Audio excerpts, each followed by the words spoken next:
Kasi alam mo, curious din yung mga nag-a-apply. Magkano sinasahod mo as a wiper dun sa Windstar?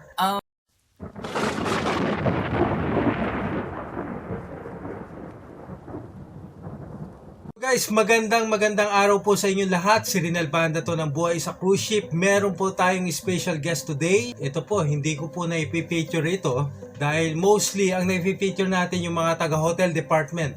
At ngayon po, meron po tayong bisita ngayon, si 𝗪𝗪𝗣𝗦𝗘𝗦. Yeah! Alam nyo guys, si 𝗪𝗪𝗣𝗦 ay isa pong wiper. Ano ba ang wiper, 𝗪𝗪? Guys, wiper is the most junior rating in the engine department. Usually, siya yung talagang na-assign sa paglilinis ng buong engine room. Like, meron siyang general upkeep, like yung maintenance na dapat pulido yung pagkalinis talaga sa engine room. Okay. Yung surroundings lang ng engine room, and dapat i-maintain niya yung pagkalinis nun. So, iba pa yung nag-aayos na sa makina?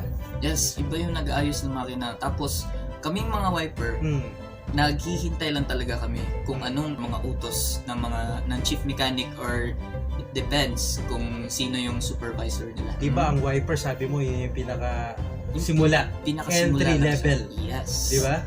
At ang pinakamataas is yung chief mechanic. Not really chief mechanic, it's the chief engineer. Okay, chief engineer. Yes. So, nandiyan ka sa pinaka-entry level ng makina. Ano ang maipapayo mo doon sa mga aspiring seafarer na gustong maging wiper din someday? Ang mapapayo ko lang sa inyo, dapat lang talaga maging totoo kayo.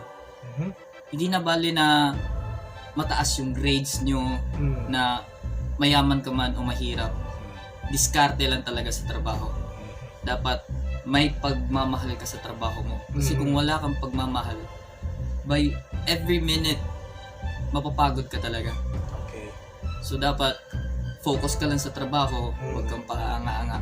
Aantay lang ka talaga ng utos. Tapos, kapag inutusan ka na, dapat gagawin mo yun in precise and efficient way. Ano naman ang mga hinahanap ng mga shipping agencies para ma-qualify as a wiper? Not really na hinahanap talaga nila yung marunong ka talaga. Pero, dapat maging totoo ka muna. Hindi ka dapat na parang magpa-plastic ka. Kasi yung hinahanap talaga ng mga agency na kung ano yung nakikita nila na may X factor ka talaga, doon na nila maiisip na, ay, ito, parang iba to. Kukunin ko to. Pero halimbawa ako, first time na mag-a-apply sa isang shipping agency at gusto ko nga magtrabaho sa makina, paano ako maka-qualify? Kailangan ba akong graduate ng maritime? Kailangan ba akong may experience sa makina? So ano ang may papayo mo doon? Yung starting point talaga as a marine engineer, meron tayong tinatawag na engine cadet. Okay. Siya na talaga yung pinaka-lowest, like trainee pa lang talaga siya. Okay. Tapos, wiper, meron ding oiler, motorman, fitter, repairman, tapos depende na ngayon sa kung saang agency ka nalagay. Kung marine engineer ka talaga, yung mga companies kasi or mga agencies, meron talaga silang standards na hinahanap na dapat graduate ka ng kursong Bachelor of Science in Marine Engineering. Okay. Tapos yung mga courses na dapat i-take, yung basic training, BSCRB, MEFA. It really depends sa company or agency na kung ano yung mga requirements na ipapakuha nila sa'yo. Paano ka nakapagsimula sa wiper? Bigyan mo nga kami ng idea. Actually, Mr. Rinell, galing talaga ako sa Inter-Island. Tapos, sa isang buong kontrata na yun, na 1 taon at 10 araw na kontrata ko as an apprentice engineer sa Inter-Island. Okay. Grabe talaga yung trabaho ng Inter-Island. Like, lahat lang siguro ng mga Inter-Island ng mga apprentice, parang alam nila kung gaano kahirap talaga ang trabaho sa Inter-Island. Nung pagkatapos ko na Inter-Island ko, may plano sana ako na mag-apply sa international. Tapos sabi nung isang kapitbahay namin, which is close family friend, na kumuha ko muna ng lisensya, Toy, at ako ang bahala sa'yo sa international. Kaya ayun, dahil bago pa talaga ako, tapos wala pa talagang experience, so ginawa ko. Kumuha ko ng license. Grabe, ang dami. Magagastos mo talaga yung mga inipon mo. Magkakautang-utang ka talaga sa dami ng trainings na dapat kukunin. Tapos, nakapasa ako sa exam. Nakuha ko na rin yung license ko. At pagdating nung araw, sinabi ko sa kanya na, "Sir, okay na po. Nakuha ko to po yung license ko." Unfortunately, sabi niya sa akin, "Toy, mag-apply ko muna ng ibang kumpanya kasi tambay na rin ako." So ako, nabago. Wala talaga, parang bagsak ako. Iniisip ko yung mga utang namin. Hindi naman sa may galit ako sa niya, pero parang masakit lang sa dibdib ko na naglagay ka ng trust eh. Tapos ayun, malalaman mo lang na wala pala. Yun pala yung sinasabi nila na huwag mong ibigay lahat. Ginawa ko lahat. Nag-apply ako sa Manila. Mula Calao, papuntang Baclaran, nilakad ko yan. Marami na nga ako nailala dyan eh. Dyan sa Calao. Ay, sa mga Calao members, at binigay talaga ng Panginoon yung hinihiling ko na makasampa sa international. Yung first ko was 10 days na contract because yun lang yung available na contract at the time. Hindi ako nagdalawang isip, grinab ko talaga kahit na sa dry dock lang yun. As long as meron ka ng experience doon.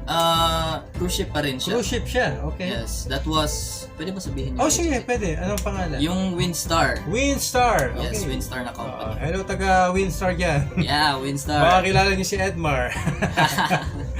Tapos, ayun, pagkatapos ko dun sa Windstar, pagkatapos ko ng 10 days, nag-apply ako sa The World, which is dito na ako ngayon.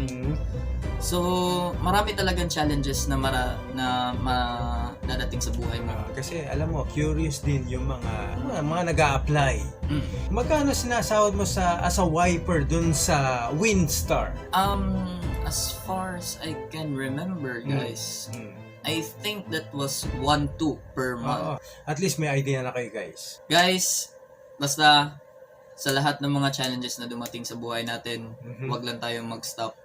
Tapos, kung feel mo down ka na, always remember Philippians 4:13. I can do all things through Christ who strengthens me. So, salute sa'yo mga brothers in profession. So, kita-kits tayo sa barko. Well, maraming salamat sa iyo, no, Edmar. Guys, kung hindi nyo alam, meron pala siyang talent. At ayun na. Napakita niya ito sa aming last cruise show na tinatawag The World Got Talent. At sumali siya at it's very entertaining at hindi ko ina-expect na lahat talaga ng mga Marino ay may mga natatagong talento at yun na yung mga nailalabas nila at nag-number 1 pa sila at sila yung nanalo. Wow, thank you so much. Gusto kong ipakita sa inyo kung ano yung talento niya na sinasabi ko sa inyo. Panoorin niyo to.